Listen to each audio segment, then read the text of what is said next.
Good morning, everybody. It's a pleasure to be here today. I'd like to say good morning to Admiral Swift, Admiral McDonald, Ambassador Queso, Senators Lang, Senator Kenney, and all the flags and distinguished guests here today. It's a delight for us to be able, at the DKI APCSS, to be able to support this engagement again. We are thrilled to be able to put a panel together today on the Arctic. You may ask, provisionally, we do international security at our center, the APCSS, which covers the entire Indo-Pacific region. You may ask why I, in particular, are up here to talk about the Arctic, given the nature of the geography there. And the simple reason is that I've been working on the Arctic legal case for a very, very long time. I consider it almost my fourth child at this point. So I have skin in the game. And it's an interesting relationship to think about how the security components, the energy components, and the legal components fit together with all of this. We're delighted to have a very distinguished panel today. We have two people who are going to carry out different conversations in different areas. We'll have first up Steve Carmel. As you can see his bio, he's the Senior Vice President of Marine Services for Maersk. We also have Huebert, who many of you know from the University of Calgary. And what we're going to do is set up a debate. They're going to give two different types of presentations dealing essentially with the economic component of transit and how to think about the shipping issues currently and to follow. And then Rob will talk about the security dimensions as we go forward. I want to just set up the panel, though, by outlining four major trends for you to keep in mind as we discuss the Arctic big picture.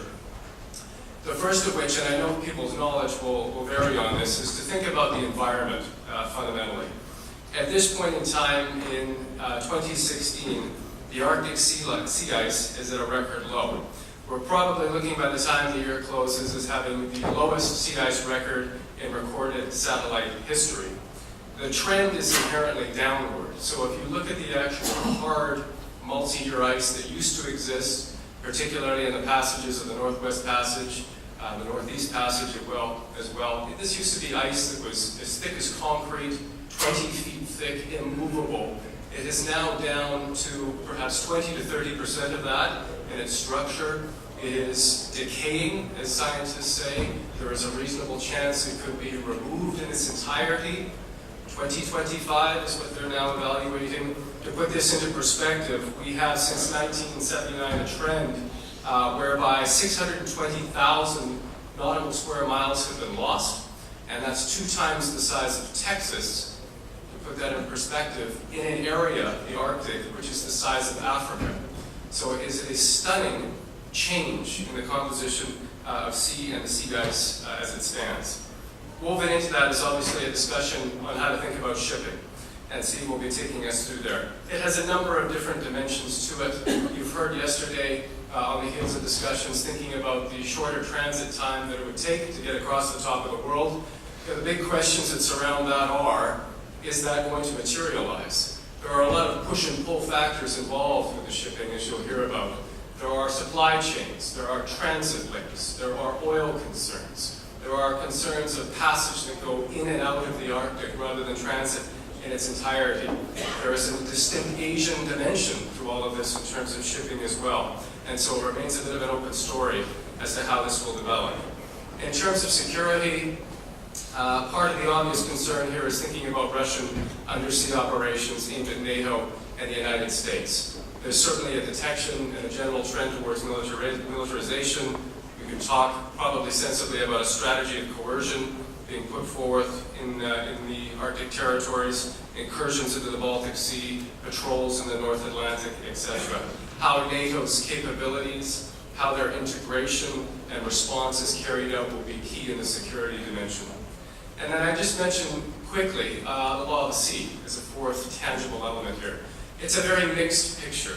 So let me just give you 2 dimensions quickly to that. In the Arctic, we have what's known as the Lomonosov Ridge, which basically takes you up to the North Pole. There are 3 states, Russia, Denmark, and Canada, that are going to have claims in this area on this dominant ridge, which has a continental shelf extension, and it will be a significant piece of territory, 220 nautical square miles. It would appear as though, because a lot of the Arctic Council states have vociferously signed up to using the law of the sea as a basis to negotiate, that we are in a good position at this point. But it's worth noting that between Denmark, Russia, and Canada, we're probably embarking on a trend where there will be negotiation towards the continental shelf being solved in the future. That's a positive trend, undoubtedly. The one concern, depending upon who you are and where you sit, is how the legal claims play out in the Arctic as it relates to both Canada and Russia. On the heels of the Philippines-China Arbitral Tribunal, you'll note that the 9-line component had a component woven within it about what historical rights were, how to think about historical title in that, and whether, as a fundamental question, the Law of the Sea Treaty superseded all historical rights claims in the Chinese case. Now, this will have precedential effect on the Canadian, on the Russian claims in some capacity. It remains to be determined how that will go, but there is a distinct sense that the trend is away from allowing historical claims, if they are not validly put forward, to perhaps be superseded by the treaty. So there is a general trend towards using the treaty as a basis to think about Arctic law, Arctic legitimacy as well. So between these four trends, we have a good interrelationship of some of the more serious issues that we will come to debate today in the Arctic context. So we're going to ask Steve to begin today, please.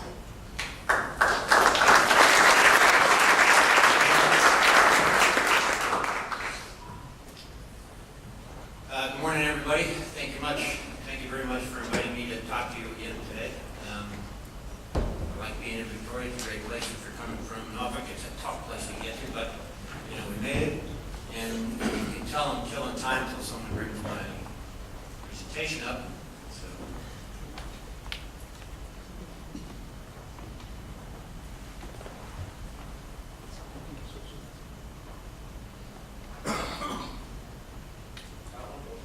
Yeah, I know. So anyway, all right, I'll kind of get started without the pictures. That makes your visual entertainment me for a while. Sorry about that. So first, let me start by saying that anything expressed in this presentation is mine alone, not that of my employer. I like my job. I'd like to keep it. So I got to get that out of the way. And we'll get right in. There we go. We'll get right into this. The Arctic is not now, nor will it ever likely be, a useful transit route for the type of trade that drives the international economy. In terms of the Northwest Passage specifically, I can be even a little bit stronger and say it is certainly never to be useful for that sort of stuff. Now, we see lots of people who say otherwise, and we've seen a little bit of it here. One of the defining characteristics of people that think that the Arctic is going to be useful for trade is that they're not shipping people.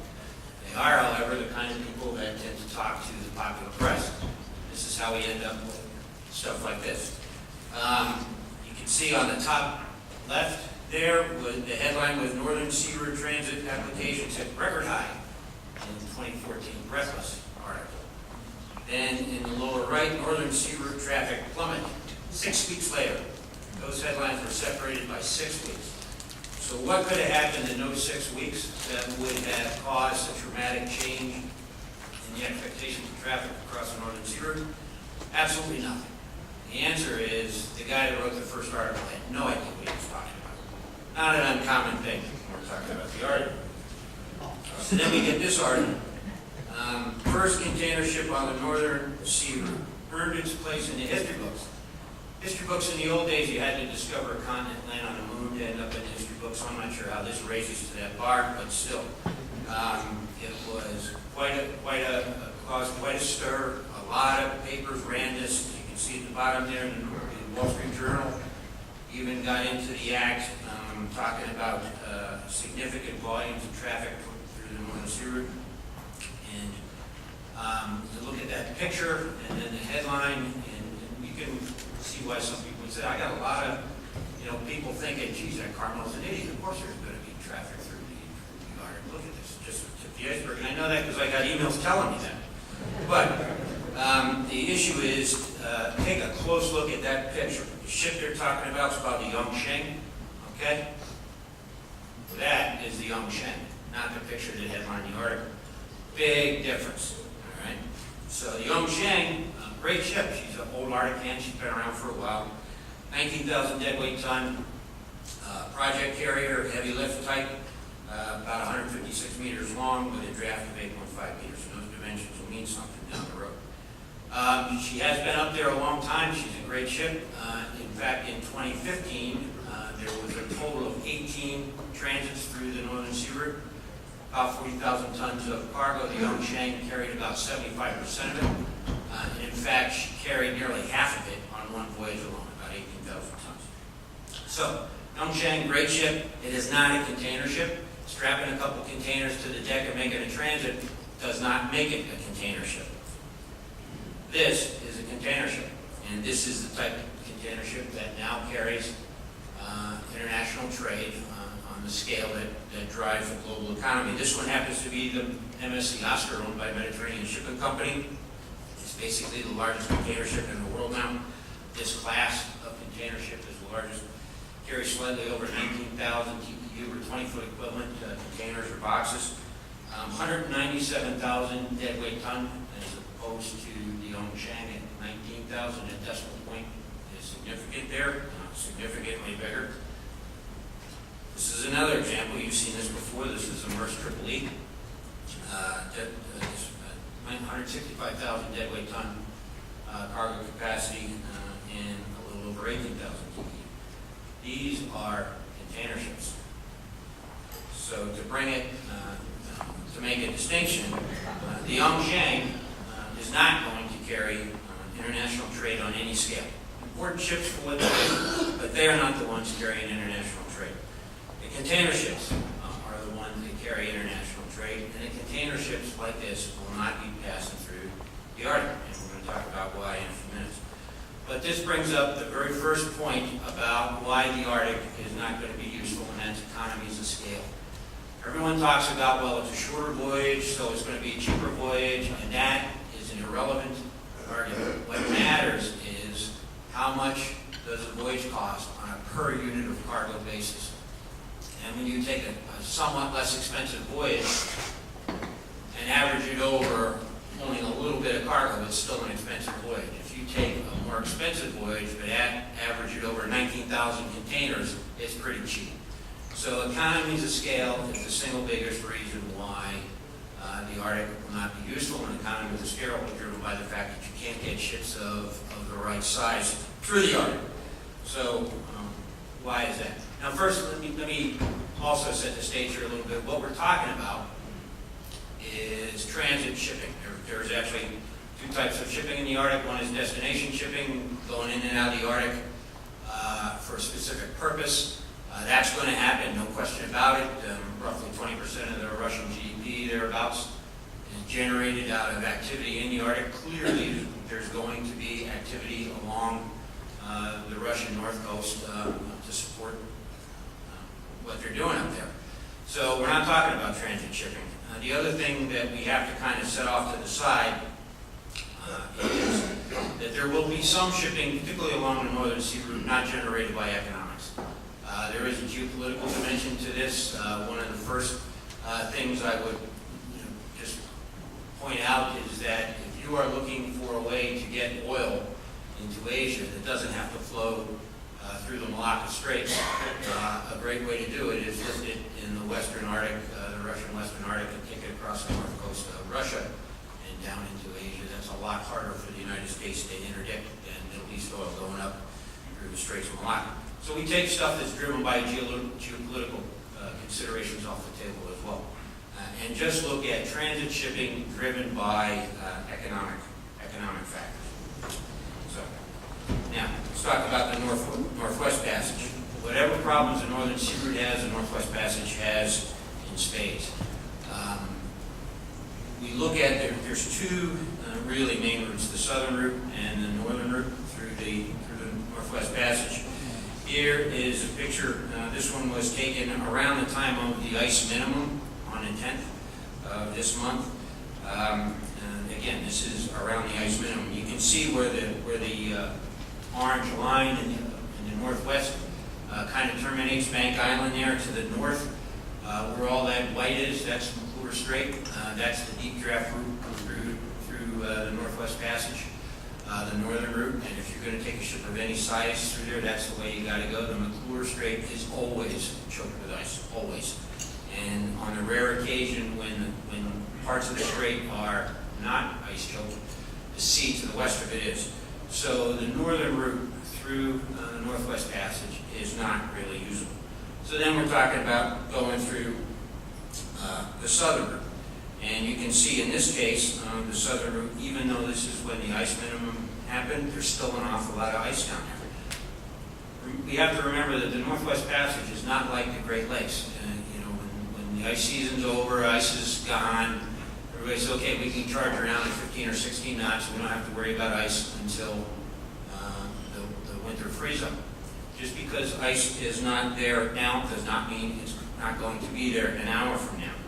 So, and also, while I think about it, the Northwest Passage, everyone always compares it to the Panama Canal. The Northwest Passage gives you so many days advantage or weeks advantage over the Panama Canal. The real competition for the Northwest Passage, particularly if time is what we're talking about, is not the Panama Canal.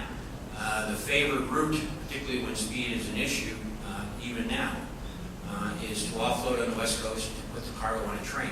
And that has been that way for a long time, continues to be that way. A great example of that is the Canadian Port of Prince Rupert, right down the street here, fabulous port. You can unload a container off the ship directly onto a rail train, and 100 hours later, it's in Chicago.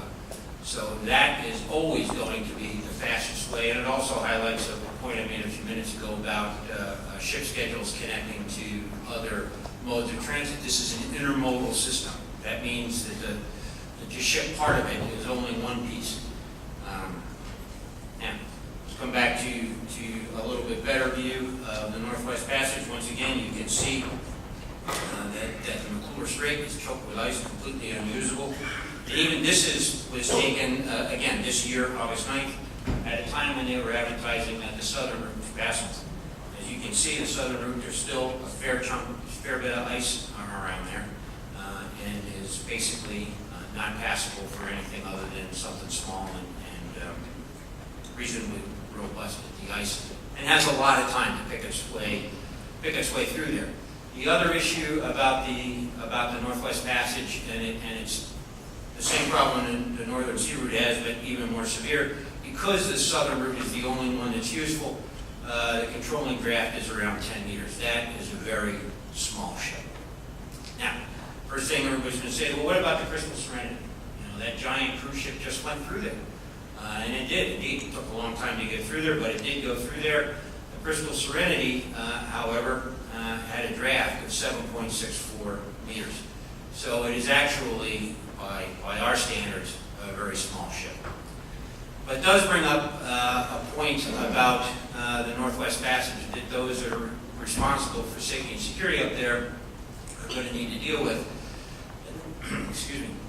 And that changes in the Arctic, particularly the Northwest Passage, and all the hype that goes around it, is going to induce people to bring ships into the Arctic that have no business being there, probably piloted by people that don't know what they're doing. And that is going to be something you're just going to have to deal with. There's no question that that's going to happen. And so, right about this point, I should have called up the slide of the picture of the Acosta Concordia laying on its side off of Italy there. I fat-fingered it out of the presentation before I sent it. Didn't realize it, so, but I think everybody remembers that. You can see, picture in your mind a picture of the Acosta Concordia laying on its side, passengers getting off, either jumping into the water or climbing into lifeboats. There were 4,250 people on that ship. All but 32 made it off and survived. That means over 4,200 people got into lifeboats, got into the water, got under rescue craft of some sort, and got brought ashore. They had to be fed, housed, given warm clothing, and sheltered until arrangements could be made, which were made in relatively short order, to get them home. All this happened in Italy. place, lots of infrastructure to support a good rescue operation. Imagine something like that happen in the Arctic. If that had happened in the Northwest Passage, my guess is that the loss of life would have been a lot more than 32. Then let's think about the salvage effort here for a moment. The Costa Concordia sank in January of 2012. The survey effort, or the salvage effort, finished. She was actually ready to get towed to the scrapyard in July of 2014. This is in Italy, in the middle of a well-developed place. It went down meters from a good harbor, lots of infrastructure support, lots of shipyards and salvage resources very close at hand. It still took 2.5 years to get that ship out of there. Hundreds of workers had to be housed and supported. Dozens of support craft had to be supported. Infrastructure had to be constructed on the beach for parbuckling points and things like that. It was a monumental salvage effort that took 2.5 years. Something like that in the Arctic is unimaginable. First off, you're now spanning several ice seasons, and that ice is not stationary, it's moving, which means every ice season as it ices up, it's going to try and move the ship or shred it, one of the two. And so if it took 2.5 years in Italy, my guess is it would take 2 or 3 times that in the Arctic. My guess is, truthfully, it would never happen. You had all that fuel that had to be offloaded, hazardous materials, lube oil, the pollution potential was enormous. That is not going to happen. Something like this happens in the Arctic. There's only 2 ways that ship's coming out of there. One, the ice shreds it and brings it out a little bit at a time, or it just rides a tectonic plate out as the globe shifts. Otherwise, that thing's staying there. And that's something that the Canadians in particular ought to think about. So, in summary, the Arctic is not going to be useful for significant levels of trade ever. Economies of scale, variability of weather, lack of predictable and stable schedules, and network economics. Simple fact is the Arctic is way too expensive, on orders of magnitude, 10, 15 times more expensive, and that's not going to change. It's only going to get worse. So I'm going to take a quick note on oil, real quick here. We noted, only because a lot of press around shipping also started to talk about the availability of oil, natural resources in the Arctic. And one of the biggest issues with oil in the Arctic is it's expensive. It's the most expensive oil on the planet. $75 a barrel to get out. When crude oil was $120, $140 a barrel, that made sense. But when oil was $120, $150 a barrel, and everybody was breathlessly talking about oil resources in the Arctic, we had a wildcatter in Texas figuring out how to frack oil out of the ground at $25 a barrel. And that caused the oil prices that we see now. One of the first casualties of this is going to be, has already been, oil exploration in the American domain anyway. Shell and everybody else pretty well pulled out of, not pretty well, they have pulled out of Alaska. That's kind of shut down. So what that means is, the Trans-Alaska pipeline throughput there is around 500,000 barrels a day now and declining. Estimates are that if no new production comes online to put more supply through it, it will run out of oil. In this case, the EIA predicted in 2025. Personally, I think that's a little optimistic. It's probably going to be before that. But I've been told by folks that work up there, it takes 10 years from the time that you start sinking wells to the time that you bring production on stream. So if you do the math, we're out of time. And you look at the price projections that they made this on, the reference case is oil well north of $100 a barrel. Their view of a low oil price is over $50 a barrel, and oil is lower than that right now. So what it looks to me like is that Alaska will be out of the oil business inside 10 years, if not sooner, and the transatlantic pipeline becomes an 800-mile long popsicle. So the other thing when we're talking about, and that brings up probably the next point when we're talking about the Arctic, is when we're talking about the Arctic, everyone always brings up the ceteris paribus, or at least mentally that's the way they think. That's a fancy economic term. What it really means is analyzing the problem in its form is too complex, gives me a headache, so I'm going to assume away all the complicated parts. But in true ceteris paribus, never holds. The Arctic is not changing in isolation. It's part of the global system, and the whole global system is changing. So what matters for the Arctic is not how the changing Arctic overlays on what's happening today. It's how the changing Arctic overlays on whatever is happening at some point in the future. And where this matters is right at the moment, some of the more academic studies, Copenhagen School of Business and things like that, are saying, okay, maybe the Arctic is not useful right now, but let's look mid-century, then it's going to be useful. But the mistake they're making is, of course, overlaying an Arctic in mid-century over top situation, geopolitical, geoeconomic situation that exists today, and that's a mistake. Lots of things can change. The oil revolution is one example. In a matter of a decade, the oil industry was completely reshaped into something that's unrecognizable from where it was not long ago. Okay. So what else can change? I lost it. Well, what else can change? Number one, the global system is under enormous stress, huge amounts of stress. Our industry is one of the ones that are seeing it in most of the container shipping business is in crisis. Nobody's making any money at it. Well, the best we can do is manage how much we lose. The bankruptcy of Unction, the second largest container ship business in the world, is a prime example of that. The global system itself, globalization version 2, under enormous stress. Whether or not it survives remains to be seen. The last time globalization was under this level of stress was 1914, and when it broke, it was pretty ugly. The reset happened in 1945, and the world was a completely different place. The other thing that could happen is fundamental shifts in production. Additive manufacturing, 3D printing, more popularly told, is changing the way production happens. Local on-demand manufacturing is going to be a reality on an industrial scale by mid-century. That will change the way trade happens. And really, to put a pin in it, is at that point, how we trade will not be moving stuff across the surface of the ocean.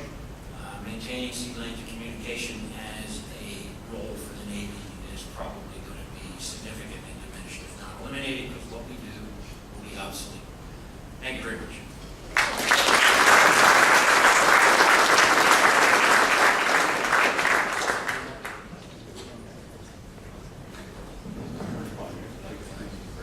First of all, let me thank Jim and his team and the various organizers for inviting me back to talk on a subject near and dear to my both my studies and just interest, and that is, of course, Arctic security. It also allows me to reflect upon a couple of points that Steve made. Steve and me go back a long time in terms of our discussions, but we both like each other even if we don't agree on everything. He, of course, introduced the point of a certain certainty. I envy Steve that he can come up and be quite certain in terms of saying shipping's not occurring. When Jim Badillion first allowed me to start talking about the Arctic to this robust body, my suspicion is he let me do it because we're friends, not because there was any overarching study or belief that the Arctic was somehow central to the Asia-Indo-Pacific region. It was sort of like, okay, Rob, you're a nice guy, I'll let you talk. But the general attitude is that the Arctic, from a security perspective, had finished at the end of the Cold War, and we were never going to come back. The fundamental point I'd like to begin with is that we are witnessing a transformation of the region that constantly confounds us. I gave a talk, about 6-7 years ago, saying, you know what, we need to start thinking about what the Arctic region means for Asian security. And once again, friends were there, so I didn't get laughed out of the room, but you can see everyone going to, it was probably a little bit before Blackberries, but with newspapers and just sort of like, yeah, right, this isn't going to happen. And of course, I look at the Arctic Council now, and the manner in which the Asian states are trying so hard to get. So once again, this transformational nature of the Arctic is one of the most important significant issues. Nevertheless, If we are talking about the maritime dimension of the Arctic, we have to begin with certain realities. The reality is that for a very significant part of the year, this is how we understand the Arctic. It is ice covered. Now, the interesting thing for transformation is that there are many of the key analysts, Dave Barber from Canada, Josephine Cosimo, who are saying by about 2025, 2030, that picture will be obsolete in the daylight times. Now, once again, if it was a true picture, it would also be showing it being dark, because once again, we have 24-hour darkness. So there are fundamental issues there. Now, you ask people in terms of understanding maritime in the Arctic, in the general public, and that's often the type of imagery that they think about. And that is, of course, Franklin with the Erebus just about to be crushed. Now, it's a fanciful manifestation. We now suspect it was a much more peaceful sinking in terms of the archaeological finding. But that's the image that people have in terms of how we are proceeding. Now, once again, what the press, what everyone is focused on, is that we are seeing changes. I've been doing this long enough that I can tell you, this represents something new. Now, is it going to be as new as what Steve was saying along the Suez Canal is never going to happen, et cetera, et cetera? I don't know. But the reality is, when I started looking at the Arctic, the idea of ships this size going through the Northwest Passage, and that is, of course, the Crystal Serenity, and that's the Nordic Orion. Those vessels have gone through. Now, is it a one-off? Steve's made a very convincing argument on the commercial side. I'm not going to challenge him. I've learned I don't do that with Steve when it comes to commercial issues. Now, this is a picture that more people within the group are more associated when we talk maritime, and that's the ice-breaking capabilities. Those, of course, is the Carmel, when she met up with the Polar Star, and with the the Louis Saint-Laurent. So my good friend Lawson Braylon was the captain of the Polar Star at that point. They were quite surprised, actually, when they bumped into the Yamal up at the North Pole. Once again, it sort of illustrated that even post-Cold War, the communications between the various coast guards still has a question. The ship below is, of course, the Ukrainian-built, ice-strengthened Chinese research vessel, icebreaker, some people say, the Snow Dragon, and once again represents something, the idea of the Chinese investing in this type of capability to come into the Arctic for science, for the type of exercises that it does. Before 1999, if you would have said it to any Canadian, they would have gone, huh, Chinese Arctic research? That doesn't connect. Well, that not only connects, but they're doing some of the best science now, and it's a very capable vessel. Now, getting onto the maritime side, what we start seeing, and once again, people can have an appreciation, and I think Alexander made some very important points this morning in terms of how we try to understand the Russian mindset. This is, of course, the Peter the Great in 2013. Their sole remaining nuclear battle cruiser, if they may be able to get the other one up and running. But nevertheless, the Russians have taken onto themselves to be able to demonstrate to the world that, in fact, that their battle cruiser, their largest surface combatant, can go through the Northwest Passage. Now, once again, it was about power projection. It was about getting the imagery. How often are they going to do it? Wait to see. Now, what a lot of the people that are looking at the issues now are, of course, asking, okay, what is going to be the surface capability? Where are we going to be seeing the developments? And we're already starting to see Canada is, of course, going to be one of the leaders in this, with the development of the Harry DeWolf class. All indications are we are going to be leaders in terms of having a surface combatant, even though we're not quite calling it a combatant, because, of course, it's a constabulary design vessel. But nevertheless, we are starting to see all of the Arctic states starting to develop the ability to have surface naval capabilities to deal with what they are seeing as a transforming Arctic. Ice-free, busy, economic, whatever term you want to use, a changing Arctic. And we're starting to see investments in that context. Now, the part of the puzzle that often gets omitted, the part that doesn't really get into the common narrative when we start talking about maritime security in the Arctic, is, of course, the submariners. This is the part because we all know how secretive the submarine forces are. And second of all, the only information we can get in the open literature tends to be the literature that the submariners and the navies want us to know.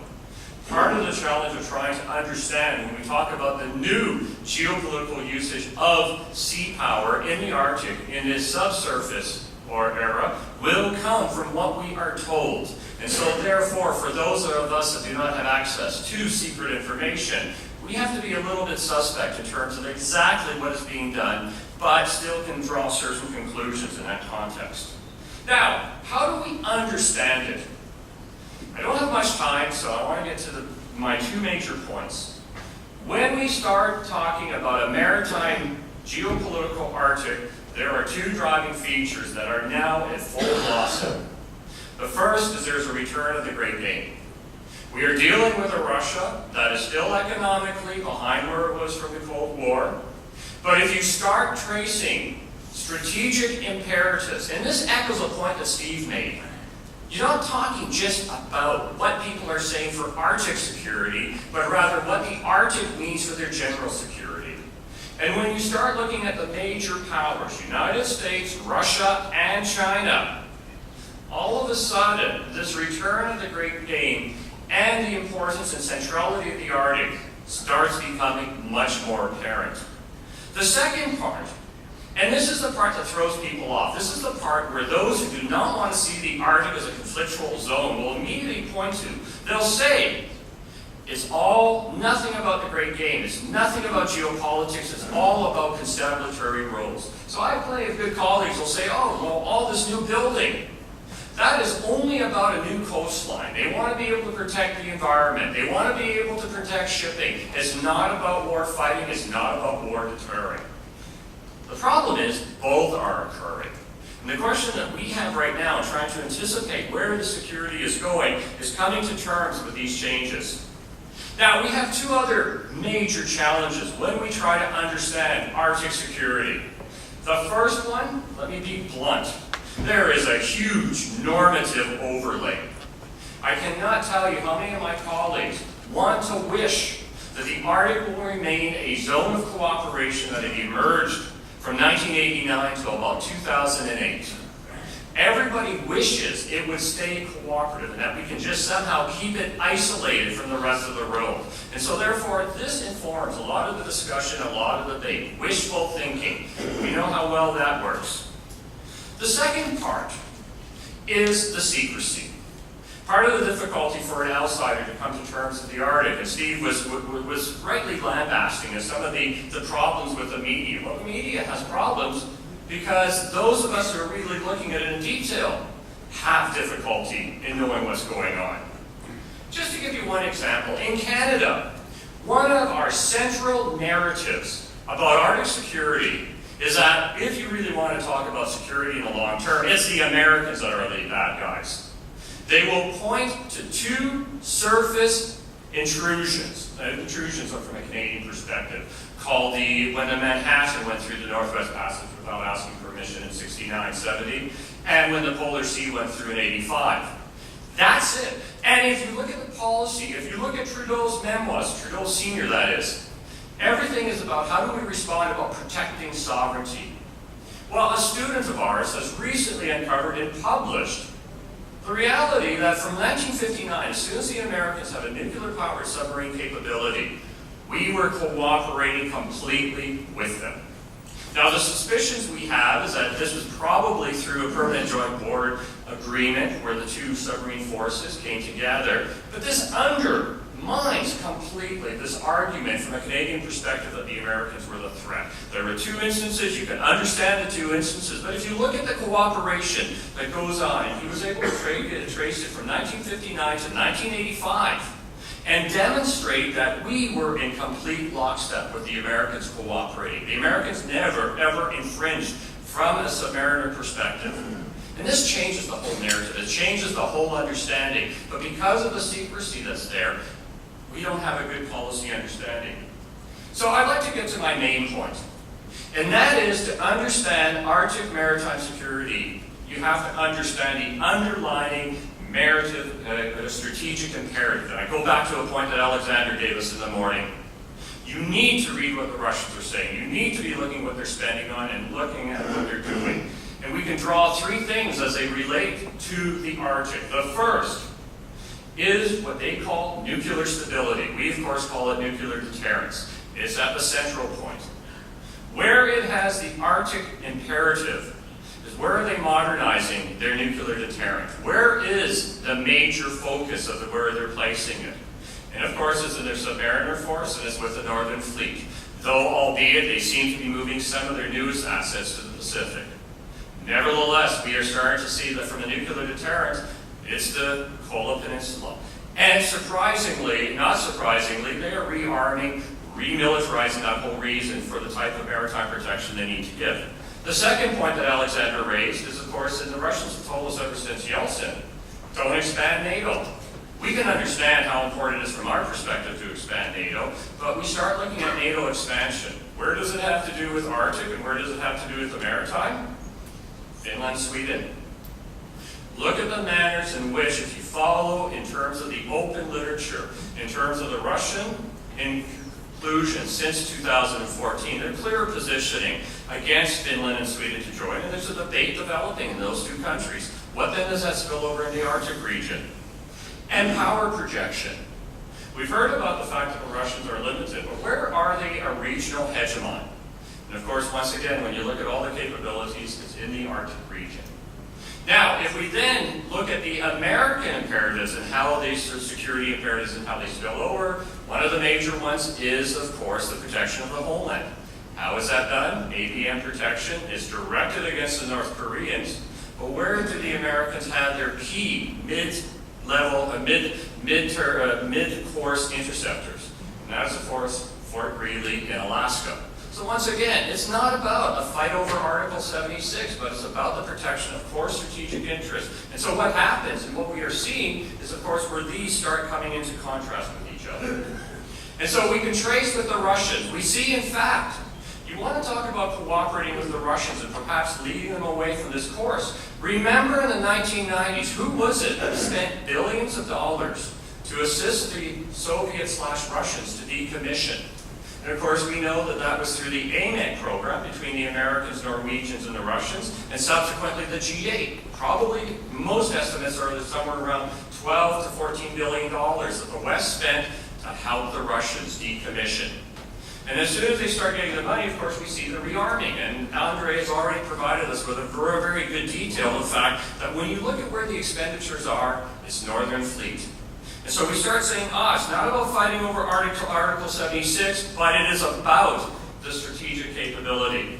We see the resumption of Russian activities in the Arctic region. A lot of people waste their time looking when Chilligov goes up and plants the flag at the North Pole. People go, oh my God, he's gone to the North Pole. That was a sideshow. I really think that was to distract us. When we see the Delta IIIs in 2009 going out and doing test launches again, first time since the end of the Cold War. I think that was a much more significant issue. But once again, because the press wasn't there to see the two Delta IIIs go up there in the fire, it doesn't matter. Chilligov made sure the picture of the flag, the Russian flag of the North Pole got around. And it misled us. I think it was a very good misdirection. We can't forget about the Americans. And we get into concepts, and here I appreciate in this audience, I can talk about the way that the Americans have never moved away from sea denial. Now, I'm old enough to remember when the Seawolf was canceled, and the Americans were talking in terms of the development of the Centurion program. What did the CNO say to Congress? We'll make the replacement for the Seawolf's much cheaper. And one of the four factors that he said was going to make it cheaper was by not making it Arctic capable. Well, lo and behold, behind that testimony in 1994 to the launching of the Virginia class, both the first and second tier, we have seen the Americans demonstrate publicly that each of these tiers have Arctic capabilities. So we've seen the New Hampshire, we've seen the Texas showing up in the north. And once again, how do we know it? Because they say they're doing science. But all of us appreciate when the Americans say they're sending their most advanced SSNs into the Arctic. It is about letting the world know they still have that sea denial capability. We also know, in the context of understanding what's going, because of the unfortunate accident on the British vessel, that the British cooperation with Americans' SSNs continues. So we know that the sea denial part is still there. I would be remiss, of course, in this type of a conference not to point out that for the first time we see the Chinese starting to move further and further north.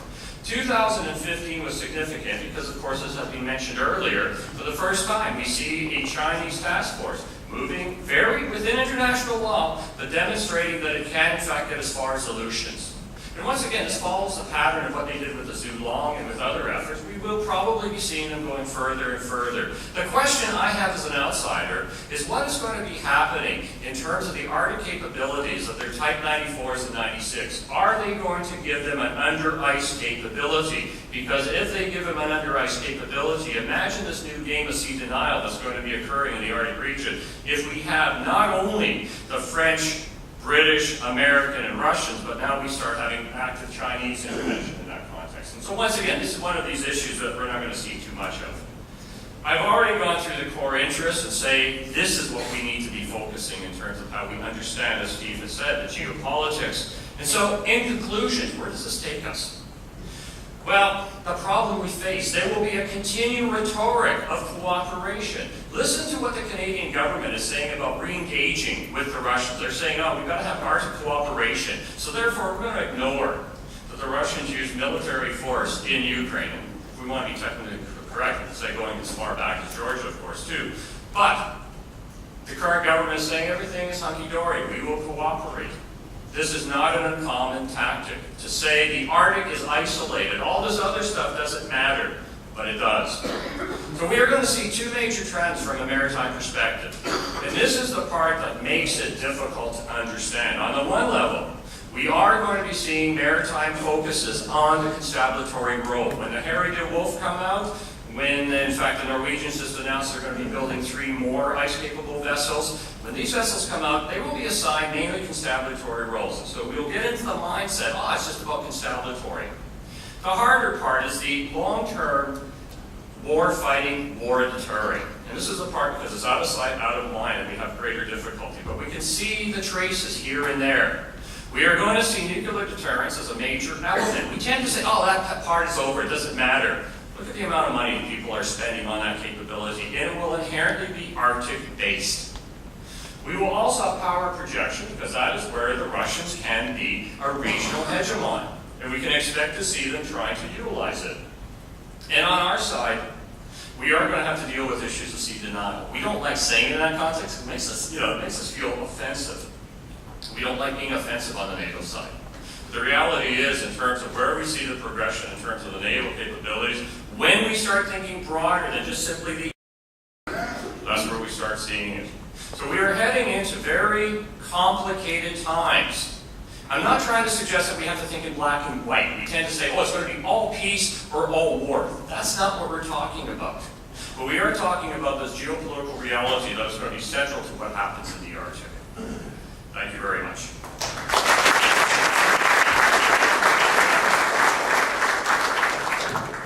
Thank you to you both for a very enlightening discussion. I'd ask people in the interest of time to begin to line up at this point with questions. I would just say by way of summary that we might want to remember Admiral Swift's very sage remarks last night about when there is disagreement, we learn a lot more in the aggregate. So there's a lot of summary we could do here, but I'm going to let questions go at this point. Please, sir. Thank you. Tim Choi from University of Calgary. This question is for Steve Carmel. I really liked your ending point about the potential influence of additive manufacturing on global sea trade. And actually, 3 years ago, I wrote a paper on that. Can you speak?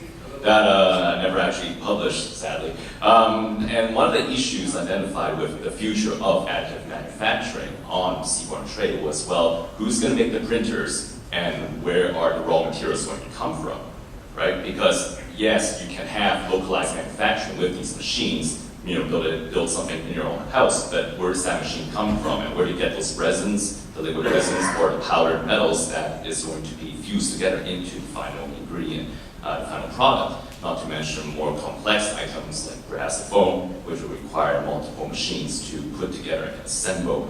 And I recognize talking about the 2050-ish kind of time frame, but do you see that there is some kind of future capability for a regional, localized sourcing of raw materials to actually make these things happen? Okay, actually, let's take 2 questions and we'll bundle them here. If you could just have a short, concise one, please. Yes, I've got a question for Dr. Huebert. I hope didn't matter that too much. There are now 2 technological revolutions just in the near-term future for conventional submarines, which will likely greatly extend the utility in the Arctic. That's long-endurance, air-independent propulsion with methanol reformers and lithium-ion technology-based propulsion batteries. Both together will mean weeks of endurance under ice, even for conventional submarines. Will this be a game changer? Will new players get into the Arctic, or existing players expand their footprint under the ice in the Arctic?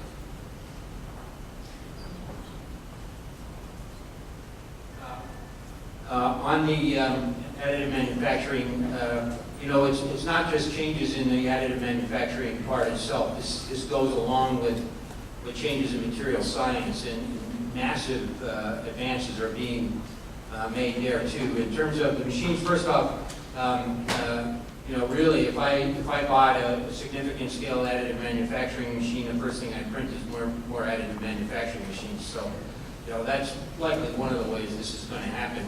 In terms of the materials, when you look at work that MIT is doing in what's called voxels and things like that, ultimately, it's entirely likely that in the final analysis, what's going to be the material of choice is just simply carbon that gets manipulated at the molecular level. And from that, you can make any material you want of any hardness or ductility or anything you want. And so the materials will largely be local. So if you want to buy something, really all you do is enter into a program, hit print, go down to the local UPS store where it gets printed out, and that's where you do. In fact, there was a couple years ago in a Paris fashion show, there was an entire line of clothing that was 3D printed. So it is, in fact, the next industrial revolution, and it will change how the world trades.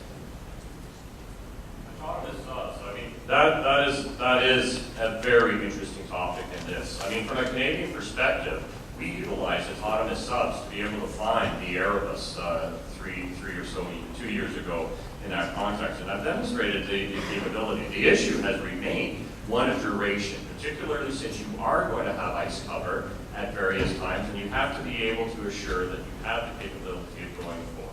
But does that mean that we can start thinking that, particularly among some of the Asian powers, that this may be a way of entry into the Arctic that does not require the huge investment that you're going to have for an under ice capability of a regular SSN or even an SSBN? So in other words, you start seeing that somebody, say Japan, India, if things change in a dramatic way, if we have a presidency that tears up alliances, that in fact that this may be something that we see as an ability to provide some form of sea denial in that context. The endurance component is the major thing in terms of the open literature, and I see that as the major problem at this point in time.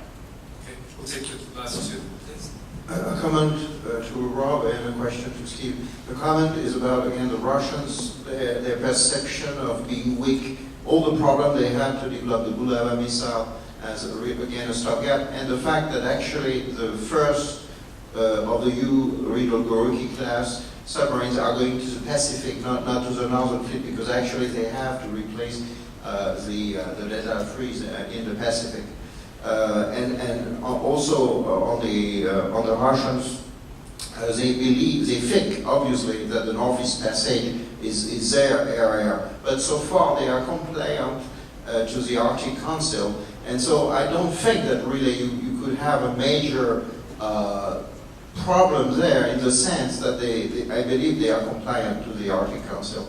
The question to Steve, I have seen in a Chinese shipbuilding fair in Shanghai a year ago that they were designing, or at least a Chinese design bureau was designing future ice-reinforced container ship, and that apparently they were contemplating the North-East Passage as a serious option.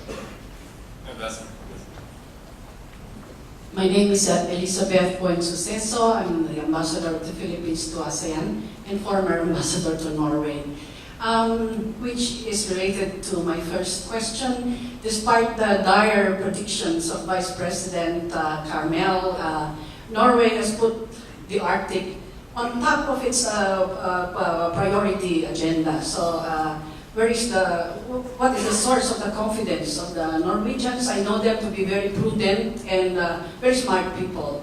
And the second one is related to the dire predictions again on, I don't know why this image came to my mind of the Wild Wild West. I hope it doesn't happen in the Arctic, but here's virgin, territory, pioneer territory, and maybe the first reaction of the Arctic states is to apply or seek to apply the existing regimes of international maritime law to prevent an escalation of whatever dangers lurk out there. So is that what is the situation now? Is there such a scramble to go and apply the existing international regimes to that place? My third short question has something to do with my being a Filipina. We supply, as you know, about a third of the world's crew. Vice President Carmel, you reference a lot on the harsher conditions that could affect the mental and emotional health of the crew. We have talked about, large investments in better vessels and technology and equipment and all that. We haven't yet discussed how much investment is being contemplated for the welfare of the crew. Thank you very much. Well, to respond to the question about the Arctic Council has been very effective, but remember the Arctic Council was set up to deal with issues that we always have suspected that we could agree upon. So it was environmental security, it was issues that were basically really something that we needed to cooperate.